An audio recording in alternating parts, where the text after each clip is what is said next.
নানা আয়োজনে পালিত হলো আন্তর্জাতিক দুর্যোগ প্রশমন দিবস। বরিশালের সার্কিট হাউস থেকে বের করা হয় বর্ণাঢ্য শোভাযাত্রা। কয়েকটি সড়ক ঘুরে শেষ হয় শিল্পকলা একাডেমিতে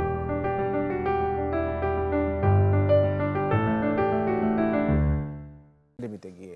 সেখানে প্রাকৃতিক ও মানবসৃষ্ট দুর্যোগ নিয়ে আলোচনা করেন বক্তারা। কুষ্টিয়ায় আলোচনা সভা শেষে কালেক্টরেট চত্বর থেকে বের করা হয় একটি র্যালি। পরে ফায়ার সার্ভিসের আয়োজনে ভূমিকম্প ও অগ্নিকাণ্ড বিষয়ক মহড়া হয়।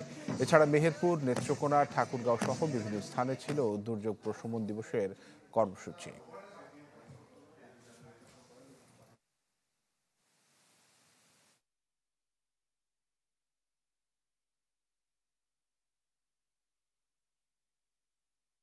সেগুলি ইতিমধ্যেই তৈরি হয়ে গেছে, সেগুলির যাতে যথাযথ ব্যবহারে আনা যায় সেটার জন্য চেষ্টা করছি, উদ্যোগ নেওয়া হচ্ছে। আর আগাম এরপরে আরও 90টি আমরা সরকার থেকে করতে যাচ্ছি। এই কয়েকদিন আগে বিগত একনেক সভায় এটা পাশ হয়েছে।